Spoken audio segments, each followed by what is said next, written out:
ang Obispo Emerito ng Diocese ng Novaliches, mga minamahal kong kapatid kay Kristo, isang mapagpala at banal na Biyernes Santo sa inyong lahat. Sa pagdiriwang natin ngayon ay ating pinararangalan si Kristong nakabayubay sa krus. Ang krus ay simbolo ng kamatayan. Ito ang isa sa pinakamalupit na paraan ng pagpatay na nakalaan lamang sa pinakamasama at pinakapusakal na kriminal. Ang layunin ng mga Romano kung bakit sila nagpapako sa krus ay ito, upang hindi na pamarisan ang sino mang taong ipinako sa krus.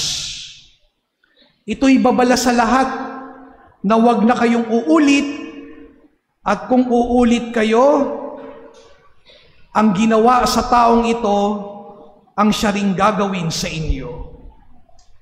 Kaya nga, ang pagpapako sa krus ay isang pagbibigay ng halimbawa at babala.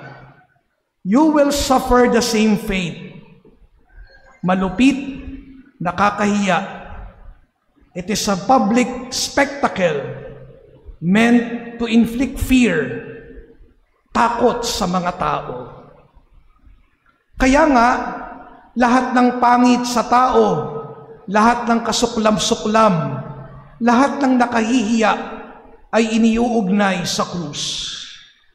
Lahat ng galit, lahat ng puot, ang mabahong pagkatao, inilalagay at ipinapako sa krus.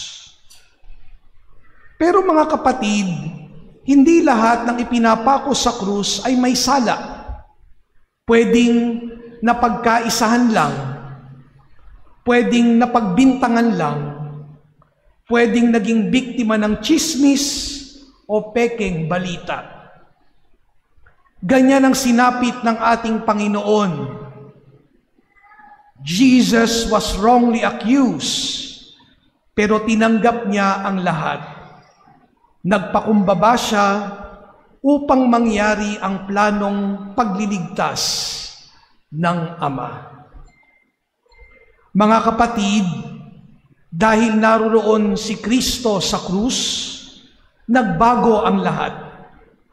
Ang krus na dating simbolo ng kamatayan ay naging simbolo ng buhay. Ang krus na nagsisilbing babala sa mga tao na huwag pamamarisan at huwag tutularan, ngayon ay inilalagay natin sa ating mga simbahan. Ang ilan isinusuot natin sa ating mga leeg. Nasa dulo ng ating mga rosaryo. Inilalagak at inilalagay sa ating mga tahanan, sa ating mga sasakyan, at maging sa ating mga paaralan at opisina. Ngayon ang krus ay tanda ng ating pananampalataya at higit nating pinagpipitaganan. Tanda ng ating pagiging Kristiyano. Ang krus na dating kinatatakutan, ngayon ay masasabi natin, maari nating pagkunan ng lakas ng loob sa gitna ng ating mga takot at mga pinangangambahan.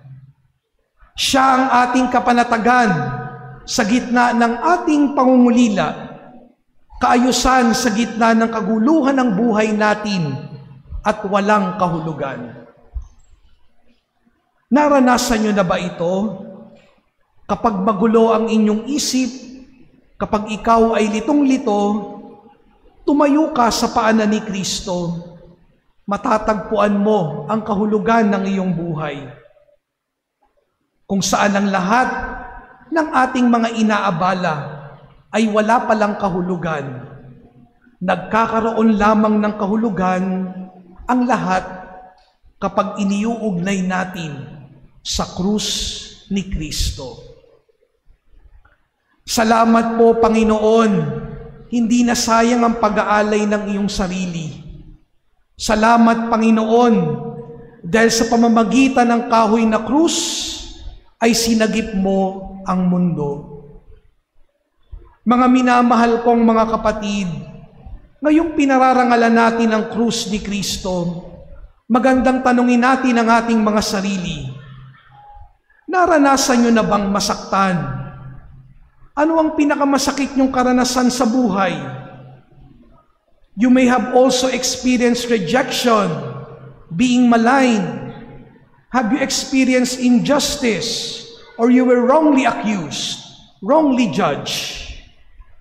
Have you experienced maltreatment on account of your faith?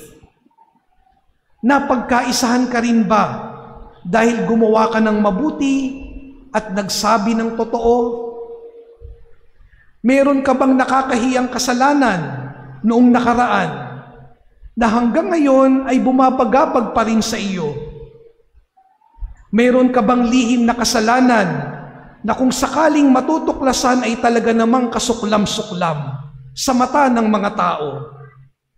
What are your addictions? What are your favorite sins? Minsan sinasabi natin, kung maibabalik ko lang ang dati. Pero alam natin na hindi na ito mangyayari. Gayunman, kahit na hindi natin maibabalik ang dati, binibigyan tayo ng Diyos ng panibagong pagkakataon. You may have experienced the pain, the humiliation, the guilt, but in spite and despite of all these sins, we are saved. We are set free. Dahil si Jesus lamang ang makapagbibigay ng kaligtasan at wala nang iba pa. Sinasabi sa atin ni Jesus, kung ibig ninyong sumunod sa akin, limutin ang inyong mga sarili, pasanin ang krus, at saka sumunod sa akin. Pero aminin natin, mahirap magpasa ng krus. Malaki man o maliit ang ating mga krus, mahirap magpasa ng krus. Dahil mahirap ang daan ng krus. Pero sa kabila ng lahat, una nang tinanggap ni Jesus ang krus na iyan, kung kaya't ang hamon niya sa atin ay ito. Sa pagtanggap natin ng krus, hindi natin tinatanggap ang hirap ng walang pagmamahal. Hindi tayo nagsasakripisyo ng walang pagmamahal. Sadista ang tawag sa isang taong gusto lamang masaktan ng walang pagmamahal. Nagkakaroon ng kahulugan ng lahat dahil sa pagmamahal. Kung kaya't ang paanyaya sa atin na magpasa ng krus sa kahuli-hulihan ay tawag ng isang taong nagmamahal.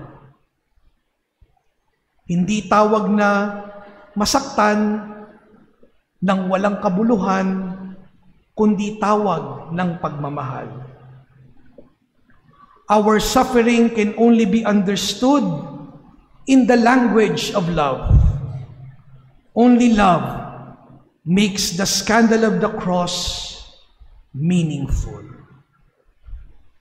Sa huli, mauunawaan lamang ng isang taong nagmamahal ang kahulugan ng krus.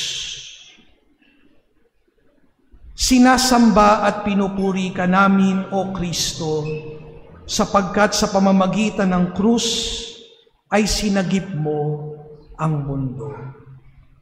Sa ngalan ng Ama at ng Anak at ng Espiritu Santo. Amen.